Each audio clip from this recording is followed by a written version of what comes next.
Oh boy, I almost couldn't believe that this was still happening, that hackers are still getting away with this trick, people are still falling victim to it. And you know, I think that the frequency of victims that are falling for this and getting their computers hacked by Trojan malware could be on the rise due to Google's advertising system, where you could just pay Google some amount of money to show links to your websites for particular search terms first, instead of you searching for something and then you get the most relevant results. You know, the way that Google should work. All of this is still taking place in the year of our Lord, 2023. Now, I know that some of you are confused. You're probably wondering what this is that you are looking at. So this is obviously a Google search, right? Someone plugged in the word OBS, which is Open Broadcast Software, same thing I'm using right now to record this video. So this person searched for OBS and they got this link to, I guess, obsstudio.co. And this is a fake OBS site. If you visited this site and you downloaded OBS, at least the version for Windows, then your computer would have gotten taken over by a hacker. And then it's the hacker's call what happens next. Maybe your bank account info gets stolen and sold on the dark web. Maybe your files all get encrypted by ransomware. Or maybe your favorite pictures of your waifu just get deleted forever. All kinds of horrible things can happen once a hacker compromises your computer. Just because you downloaded some software the way that most Windows users do by pulling up the Google, plugging in the word for whatever program they want to download, clicking on the first link, because of course the first link from Google should be the best link, right? Download the exe and then click through user account control without a care in the world. Now, the whole reason that this malicious link to a fake OBS program exists at the top of Google search in the first place is because it's an ad, right? You see that little ad word next to it. So you might have seen this before whenever searching for particular things. Like here, I got an ad for cambridgelandscape.clickforward.com. So I guess this is some business that is in Cambridge, Massachusetts that sells trees and does landscaping. So yeah, Google's trying to shill this business's services to me, even though someone who just searches the word trees is probably not trying to buy one. You know, you'd probably look for buy trees or buy trees near me. But Google is not entirely to blame for these search results, because Cambridge Landscape, they must have thought that just the word trees by itself was a good word to target. So if we take a look at Google Ads, we can kind of get some insight into how this works. And I'm sure that Facebook ads and all other ad networks more or less work the same way. So when you go into these, you can see how many people are searching for particular terms, right? Like retail clothing is the example that they give here. And then you can see like what the average bid for that word is. Usually it's going to be higher if there's a whole lot of businesses that are bidding on it. And with Google, they sometimes will even give you suggestions for other words that you might want to target if the competition is too high. Like you can see here, clothing store, right? Anytime you search for a store that sells clothes, you're probably going to search for something like this. And competition is medium. So let's say you don't have a lot of money to bid. Maybe you're just a small clothing store. You might instead want to target the word fashion retailer, right? Because most people aren't looking that up, but you might be able to get yourself to be ranked #1 for this word for the few people out there that are searching fashion retailer. So you bid some money on this word, you outbid everybody else, and then you're going to be at the top of Google search results for that word. And that's just the basics of how this works. In the real world, you would also want to target specific geographic areas, like people in a certain state or country. Because if you go to another place, like probably if you're even in another state, it's not going to recommend you Cambridge Landscape. It's probably going to recommend you one in your state. Okay, so this system where you can pay Google to rank your site higher is pretty good for business owners who aren't good at online marketing, or maybe they don't have the money to buy a billboard to get more visibility for their online business. But obviously, as you can see here, this system gets abused by hackers. And the fake OBS link is just one example. There's also fake links floating around for VLC. There's fake links floating around for CCleaner, fake links to 7-Zip.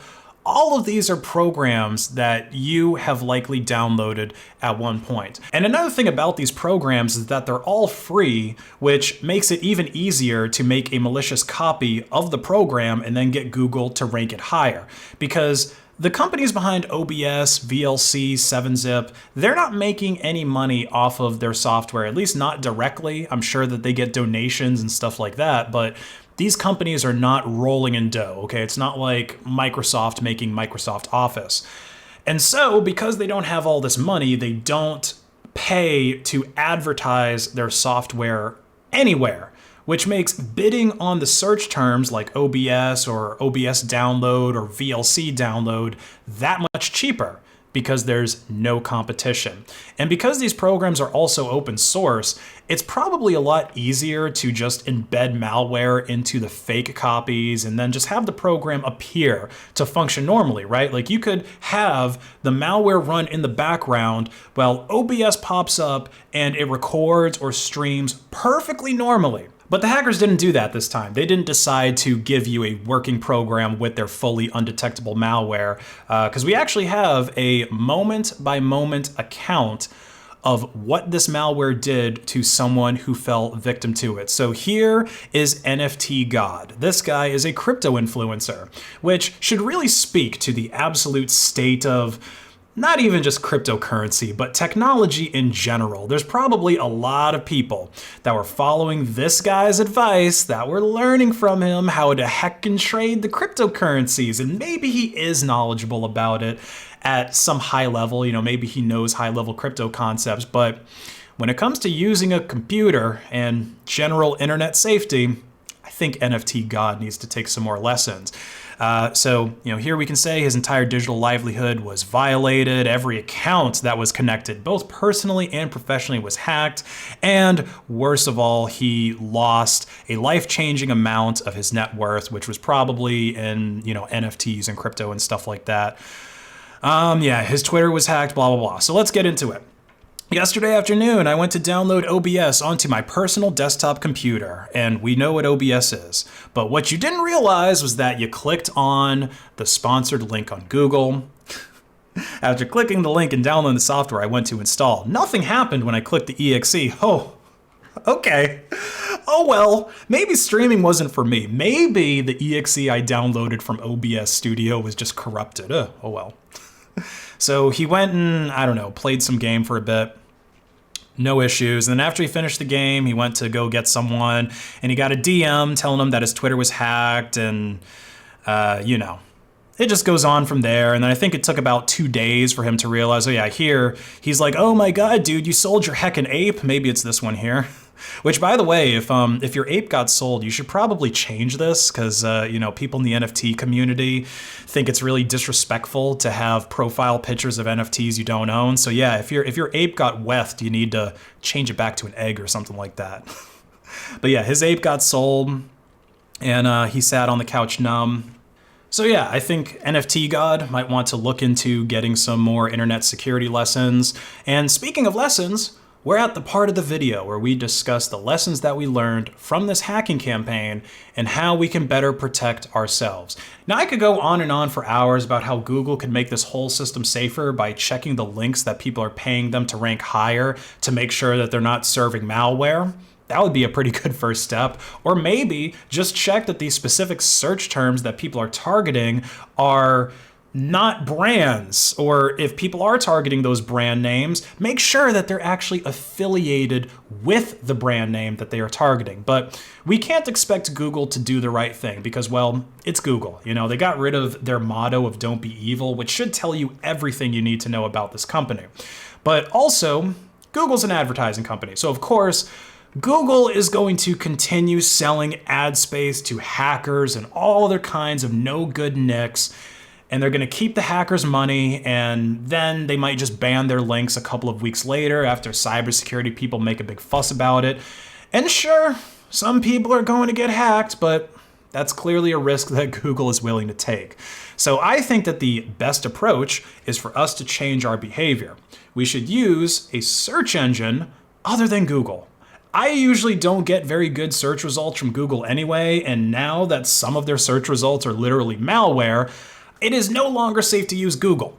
If Bored Ape NFT shills on Twitter are falling victim to malware that Google is serving up, then your sweet old grandma doesn't stand a chance. Your nephew that is Googling how to get free Robux into the wee hours of the night on your laptop, he doesn't stand a chance either. He's going to get your computer lit up like a Christmas tree.